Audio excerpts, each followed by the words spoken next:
Pour la première fois depuis sa création, la gamme Galaxy Z semble enfin suivre une logique cohérente. Samsung présente cette année le smartphone pliable comme une seule idée déclinée dans plusieurs tailles, avec le Galaxy Z Fold 8 Ultra, le nouveau Galaxy Fold 8 et le Galaxy Z Flip 8. Trois formats qui ne cherchent plus à convaincre une seule et même personne, alors j'ai pu les prendre en main et mis à part la fiche technique, il y a une chose qui me saute aux yeux, le feeling. Ces smartphones paraissent plus naturels, plus légers et surtout plus faciles à comprendre dès la première minute. Évidemment, le Galaxy Z Fold 8 m'a particulièrement intrigué parce que son approche ressemble finalement beaucoup à celle de mon iPhone Air. Proposer un produit différent, plus agréable au quotidien, quitte à s'éloigner légèrement du modèle le plus puissant de la gamme.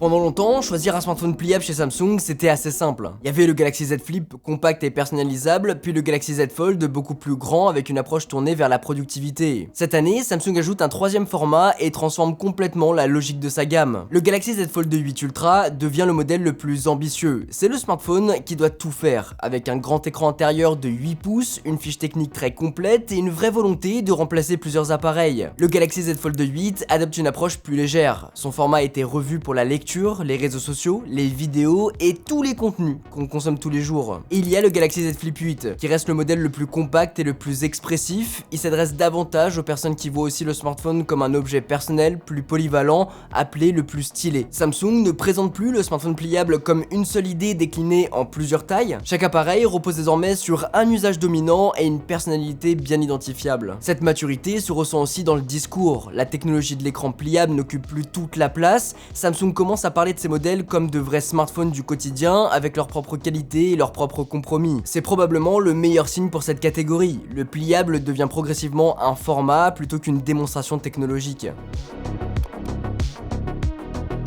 Ce qui m'a le plus marqué en prenant ces smartphones en main, il y a un côté leur écran et on va en parler, mais c'est surtout le fait qu'ils ressemblent enfin à des appareils qu'on pourrait utiliser normalement au quotidien. Le Galaxy Z Fold 8 Ultra mesure seulement 4,1 mm d'épaisseur lorsqu'il est ouvert, contre 5,6 mm sur la génération précédente. Son poids descend à 215 grammes alors que le modèle précédent atteignait 239 grammes. Sur une fiche technique, quelques millimètres et une vingtaine de grammes peuvent paraître secondaires, mais en prise en main et au quotidien, c'est énorme. On est de plus en plus proche d'un smartphone classique haut de gamme. Le Galaxy Z Fold 8 quant à lui descend encore plus bas avec seulement 201 grammes, son format moins haut et légèrement plus large change également la manière dont on le tient et on va y venir. J'aime bien ce format, parce qu'il semble moins étiré, l'écran extérieur est plus naturel pour écrire un message, consulter une application ou naviguer rapidement. Une fois ouvert, les proportions donnent l'impression de tenir une petite tablette pensée dès le départ pour le contenu. Le Flip 8, lui, poursuit le même travail avec une épaisseur de 6,1 mm lorsqu'il est ouvert, contre 6,5 mm auparavant pour un poids de 180 grammes.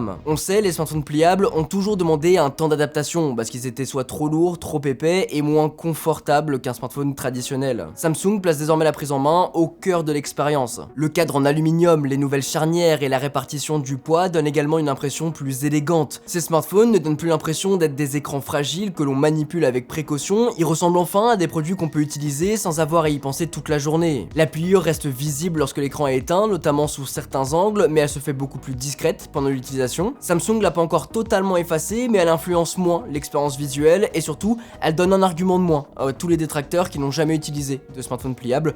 Voilà, on vous voit. Cette nouvelle sensation repose notamment sur une technologie que Samsung appelle le Flex Titanium. Le Flex Titanium, c'est une structure et un film en alliage de titane placé sous l'écran. L'objectif, c'est de mieux soutenir la dalle tout en conservant la souplesse nécessaire au pliage répété. C'est une technologie qui participe à la réduction de l'épaisseur, à la rigidité de l'écran et à une pliure moins marquée. Le matériau doit réussir un équilibre assez particulier. Un écran pliable a besoin d'avoir une base solide lorsqu'il est ouvert et une certaine souplesse pour chaque fermeture. Le Flex Titanium équipe les deux Galaxy Z Fold 8 et Fold 8 Ultra. Cette technologie montre surtout que l'évolution des smartphones pliables se joue désormais à l'intérieur du produit. Cette solidité compte pour beaucoup de personnes qui ont vécu la même expérience que moi à travers un Galaxy Z Flip dont l'écran a lâché du jour au lendemain, et pareil pour mon Fold 3, aujourd'hui inutilisable. Le Flex Titanium doit justement répondre à cette fragilité historique. Ça fait 7 ans que Samsung travaille sur les écrans pliables et cette expérience commence réellement à se voir dans la manière dont les différents éléments semblent être intégrés.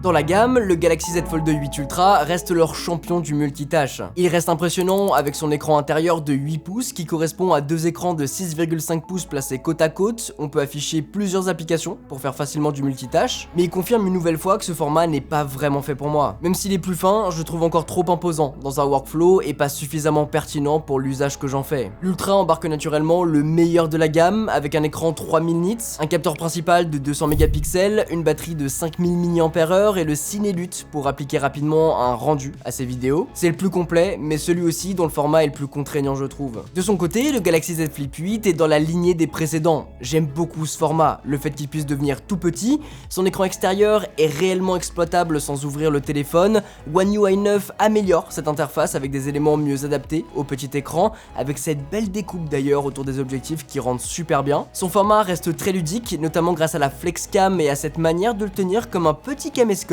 et exploiter au mieux ses deux capteurs de 50 mégapixels. C'est le plus compact et le plus original, mais sa construction paraît quand même presque épaisse face aux deux autres Fold qui sont bien plus fins. Logique, la surface n'est quand même pas la même. Le Galaxy Z Fold 8, lui, abandonne quelques arguments techniques de l'Ultra, mais trouve un équilibre plus pertinent au quotidien. Le choix repose donc surtout sur le format, les appareils photo et le type d'utilisation recherché. En prenant en main ces trois formats, le Fold 8 semble mieux correspondre à mon quotidien. Et c'est pas parce que c'est la nouveauté, c'est simplement un fait de par l'usage. Samsung a retravaillé ses proportions autour de trois situations. Lorsqu'il est ouvert en paysage, son écran de 7,6 pouces se rapproche du format 4/3. Les bandes noires sont moins importantes pour regarder certains contenus, tandis que l'espace disponible reste confortable pour une série, une vidéo YouTube ou un jeu. En mode portrait, le format 3/4 convient mieux à la presse, au site web et aux documents. Une fois fermé, son écran extérieur adopte des proportions proches du 10/16, beaucoup plus cohérentes pour les réseaux sociaux et les applications traditionnelles. Le Z Fold 8 s'adapte donc au contenu sans forcer l'application à devoir s'étirer bizarrement. Une philosophie qui me rappelle beaucoup mon expérience avec l'iPhone Air. L'iPhone Air, c'est pas le modèle le plus complet de la gamme Apple. J'utilise surtout parce qu'il est fin, léger et extrêmement agréable à tenir. Ce confort a davantage d'impact sur mon quotidien que certaines caractéristiques supplémentaires disponibles sur un modèle pro. Le Galaxy Z Fold 8 suit une logique assez proche, mais avec un avantage évident, il peut changer de forme. Fermé, il reste suffisamment compact et léger pour une utilisation classique.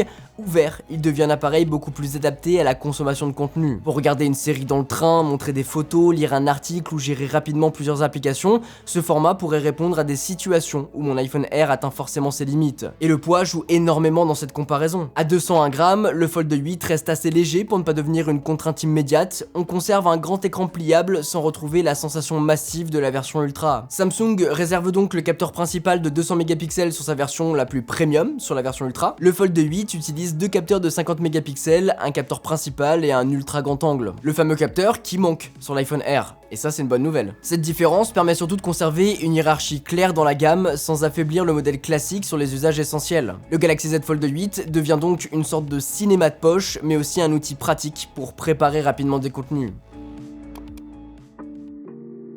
Maintenant, pour que ces nouveaux formats puissent vraiment exister et avoir du sens, il faut que le logiciel soit à la hauteur. Sur les trois modèles, Samsung introduit plusieurs nouveautés liées à Galaxy AI. Le recadrage dynamique peut notamment suivre automatiquement un sujet pour adapter une vidéo aux réseaux sociaux. Smart Switch évolue également pour transférer plus complètement les données d'un iPhone ou d'un smartphone Android.